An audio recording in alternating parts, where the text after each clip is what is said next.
Hello everyone, Divakar Raviram, Sivaka Jobs and Radio welcomes you to this new video. இதில் வந்து பார்த்தீங்க அப்படின்னா அண்ணா university கீழே வந்து CEG college of engineering Guindy, Madras institute of technology and Alagappa college of technology அப்படின்னு சொல்லிட்டு 3 college இருக்கு. ஸோ இதுதான் வந்து அண்ணா யூனிவர்சிட்டியோட 3 மெயின் பிரான்ச்சஸ். ஸோ இந்த காலேஜஸ்ல வந்து பார்த்தீங்கன்னா தமிழ்நாட்டிலே வந்து ஃபர்ஸ்ட் ஃபில் ஆகக்கூடியது இந்த காலேஜஸ் தான் இருக்கும். அதாவது இப்போ டிஎன்ஏ கவுன்சிலிங்னு ஒன்று கண்டக்ட் பண்ணுவாங்க. அதில் வந்து பார்த்தீங்கன்னா மாணவர்களோட விருப்பம் வந்து ஃபர்ஸ்ட் வந்து இந்த காலேஜ் தான் இருக்கும். ஸோ ரொம்ப வருஷமாவே வந்து பார்த்தீங்கன்னா இந்த காலேஜஸ் தான், இந்த காலேஜில் இருக்கக்கூடிய டாப் டிபார்ட்மெண்ட்ஸ் தான் வந்து பார்த்தீங்கன்னா தமிழ்நாட்டில் இருக்கக்கூடிய டாப் ஸ்டூடெண்ட்ஸ் வந்து இந்த காலேஜஸ் தான் ப்ரிஃபர் பண்ணுவாங்க. ஏன் இந்த அளவுக்கு வந்து மாணவர்களோட விருப்பம் வந்து அந்த காலேஜ் மேலே இருக்கு, அப்படி என்ன அந்த காலேஜில் இருக்கு? ஸோ எல்லாருமே மாணவர்கள் எல்லாமே பார்த்தீங்கன்னா முக்கியமான பேரண்ட்ஸுக்கு அண்ட் ஸ்டூடெண்ட்ஸ்க்கு வந்து ரொம்ப முக்கியம் என்னன்னு பார்த்தீங்கன்னா பிளேஸ்மெண்ட் தான். ஸோ ஏன்னா எல்லாருமே மிடில் கிளாஸ் வந்து வரப்போ நம்ம ஒரு வேலையை எதிர்பார்த்து தான் வந்து இன்ஜினியரிங் படிக்கவே வரோம். பண்ணுறப்போ நமக்கு வந்து பிளேஸ்மெண்ட் இருக்கணும். ஸோ அந்த காலேஜில் ஜாயின் பண்ணாலும் நமக்கு பிளேஸ்மெண்ட் கன்ஃபார்மாக, எவ்வளோ ஸ்டூடெண்ட்ஸ் வந்து ஒரு வருஷம் ஜாயின் பண்ணுறாங்க, எவ்வளோ ஸ்டூடெண்ட்ஸ் வந்து பிளேஸ் ஆகி போகிறாங்க, ஒரு டாப் இப்போ வந்து பார்த்தீங்கன்னா காலேஜ் வந்து ஃபர்ஸ்ட் ஃபில் ஆகுது அப்படின்னா தமிழ்நாட்டில் இருக்கக்கூடிய 12th வந்து டாப் மார்க்ஸ் எடுத்த ஸ்டூடெண்ட்ஸ் தான் வந்து அந்த காலேஜுக்குள்ள போகிறாங்க. கடைசி வரைக்கும் அவங்க டாப்பராகவே இருக்காங்களா, ஸோ எல்லா ஸ்டூடெண்ட்ஸுமே பிளேஸ் ஆயிடுறாங்களா அப்படின்றத பற்றி தான் நம்ம இந்த வீடியோவில் பார்க்க போகிறோம்.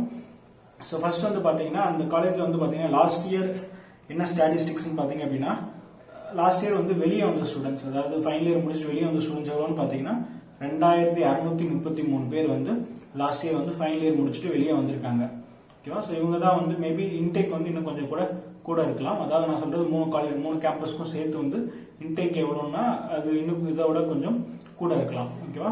இது வந்து ஸ்டிப்புலேட்டட் டைம் 4 வருஷத்துல இன்ஜினியரிங், அதாவது 4 வருஷம் டிகிரி அப்படின்னா 4 வருஷத்துல கரெக்டாக யூஜியை முடிச்சுட்டு வெளியே வரவங்க பார்த்தீங்கன்னா 2633 பேர். அதில் எவ்வளோ பேர் பிளேஸ் ஆயிருக்காங்கன்னு பார்த்தீங்கன்னா 1669 பேர் வந்து பிளேஸ் ஆயிருக்காங்க. அதாவது 2600 இருந்து 1600 பேர் வந்து பிளேஸ் ஆயிருக்காங்க. 1000 பேர் வந்து அன்பிளேஸ்டு ஸ்டூடெண்ட்ஸ் இருக்காங்க. தமிழ்நாட்டிலேயே வந்து தலை சிறந்த கல்லூரி. ஸோ தமிழ்நாட்டில் வந்து 12th வந்து அதிக மதிப்பெண் எடுத்த மாணவர்கள் விருப்பமான கல்லூரி. பட் வந்து இங்கே பிளேஸ்மெண்ட் எவ்வளோன்னு பார்த்தீங்கன்னா 2600 பேர் வந்து ப்ரீ முடிச்சிருக்காங்க.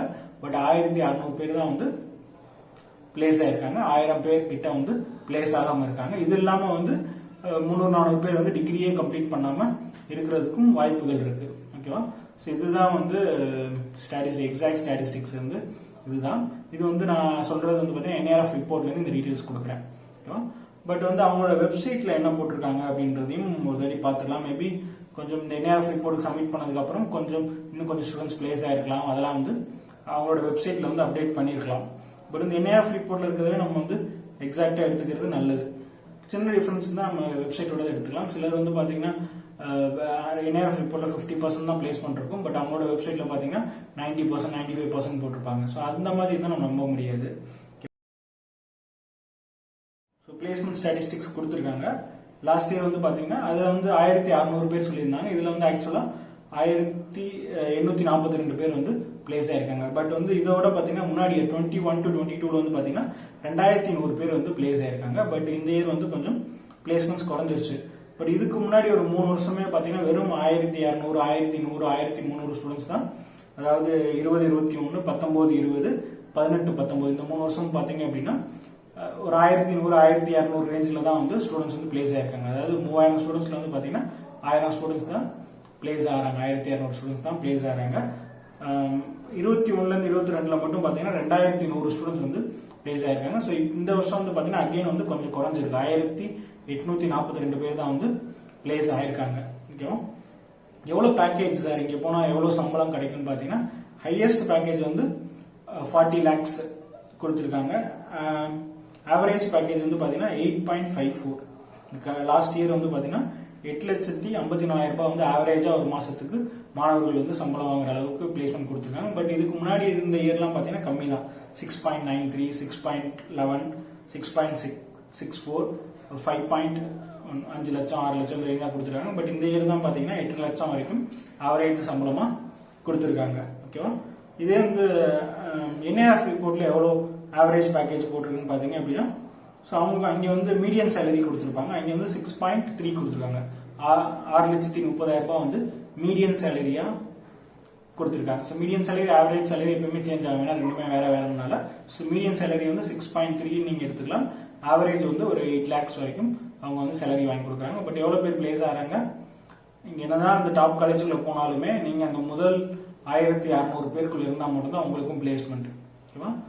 அதனால் ரொம்பவும் கவனமாக காலேஜஸ் சூஸ் பண்ணுங்கள், ரொம்பவும் கவனமாக டிபார்ட்மெண்ட் சூஸ் பண்ணுங்கள். இன்னொன்று வந்து இங்கே பிளேஸ்மெண்ட்ஸ் கம்மியாக இருக்கக்கூடிய ரீசன் என்னவா இருக்கலாம்னு பார்த்தீங்கன்னா, டிபார்ட்மெண்ட்ஸ் வந்து நிறைய கோர் இன்ஜினியரிங் டிபார்ட்மெண்ட்ஸ்லாம் நிறைய இருக்குது. ஸோ கோர் இன்ஜினியரிங்கிறப்போ உங்களுக்கு பிளேஸ்மெண்ட்ஸ் வந்து கம்மி, இண்டஸ்ட்ரியல் இன்ஜினியரிங் அது இதுன்னு சொல்லிட்டு எக்கச்சக்க டிபார்ட்மெண்ட்ஸ் இருக்குது. ஸோ அந்த மாதிரி டிபார்ட்மெண்ட்ஸ்லாம் வந்து பிளேஸ்மெண்ட்ஸ் கம்மியாக தான் இருக்கும். ஓகே, ஸோ உங்களுக்கு தெரியும் காலேஜ் ஆஃப் இன்ஜினியரிங் கிண்டி இருக்குது.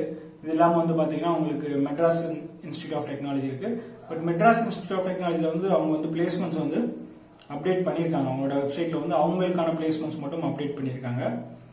ஸோ அதில் வந்து பார்த்தீங்க அப்படின்னா டோட்டல் நம்பர் வந்து என்னன்றது போடல. 2022லேருந்து 23 வந்து டோட்டல் நம்பர் என்னன்றது போடல. பட் வந்து இந்த டிபார்ட்மெண்ட்டில் எவ்வளோ ஸ்டூடெண்ட்ஸ் பிளேஸ் ஆயிருக்காங்கன்னு பார்த்தீங்க அப்படின்னா, ஏரோநாட்டிக்கலில் 13 ஸ்டூடெண்ட்ஸ் பிளேஸ் ஆயிருக்காங்க, ஆட்டோமொபைலில் 74 ஸ்டூடெண்ட்ஸ் பிளேஸ் ஆயிருக்காங்க, கம்ப்யூட்டர் டெக்னாலஜியில் 106 ஸ்டூடெண்ட்ஸ் பிளேஸ் ஆயிருக்காங்க, இசியில் வந்து 124 ஸ்டூடெண்ட்ஸ் வந்து பிளேஸ் ஆயிருக்காங்க, இஎன்ஐயில் வந்து 37 ஸ்டூடெண்ட்ஸ் வந்து பிளேஸ் ஆயிருக்காங்க. அடுத்து ஐடி இன்ஃபர்மேஷன் டெக்னாலஜியில் 102, மெக்கானிக்கலில் 39 பேர், ப்ரொடக்ஷன் டெக்னாலஜி இந்த மாதிரி டிபார்ட்மெண்ட் 34, ஆர்பிடின்னு வந்து அது வந்து rubber and plastic technology. So இவ்வளோ தான் ஸ்டூடெண்ட்ஸ். இதில் பார்த்தாலே உங்களுக்கு தெரியும், உங்களுக்கு ஆட்டோமொபைலில் ஒரு நல்ல பிளேஸ்மெண்ட்ஸ் இருக்குது. பட் மெக்கானிக்கலில் 39 தான் இருக்குது, கம்ப்யூட்டர் டெக்னாலஜியில் 106 பேர், இசியில் 124, ஐடியில் 102. ஸோ இந்த 3 டிபார்ட்மெண்ட் தான் வந்து அதிக நம்பர் ஆஃப் ஸ்டூடெண்ட்ஸ் வந்து பிளேஸ் ஆகிங்க. ஏரோநாட்டிக்கல் வந்து அங்கே வந்து நம்ம ரொம்பவே பயங்கரமான டிபார்ட்மெண்ட் எல்லாரும் சொல்லுவாங்க. பட் அங்கே வந்து பார்த்தீங்கன்னா 13 பேர் தான் வந்து பிளேஸ் ஆயிருக்காங்க. ஸோ கம்பெனிஸ்லாம் பார்த்தீங்கன்னா கொடுத்துருக்காங்க. BNY Mellon, MathWorks, Ashok Leyland, Software AG, அடுத்து வந்து பார்த்தீங்கன்னா டெக்யான் இந்தியா, போஸ். ஸோ இந்த மாதிரி நிறைய கம்பெனிஸ் இருக்குது. நீங்கள் நம்மளோட வெப்சைட்லேயே செக் பண்ணலாம். ஓகேவா? ஸோ இதுதான் வந்து பிளேஸ்மெண்ட்டோட ஸ்டாட்டிஸ்டிக்ஸ். அனாலிஸ்டிக்ல நீங்கள் படிச்சீங்க அப்படின்னா ஸோ இதுதான் பிளேஸ்மெண்ட் ஸ்டாட்டிஸ்டிக்ஸ். ஸோ இதுக்காண்டி தான் மாணவர்கள் வந்து இந்த கல்லூரியை தேர்ந்தெடுக்கணும்னு நினைக்கிறாங்க. உங்களுக்கு இந்த வீடியோ ஏதாவது டவுட் இருக்குது, வேறு ஏதாவது பற்றி உங்களுக்கு வீடியோ போகணும் அப்படின்னா கீழே கமெண்ட் பண்ணுங்கள். தேங்க்யூ.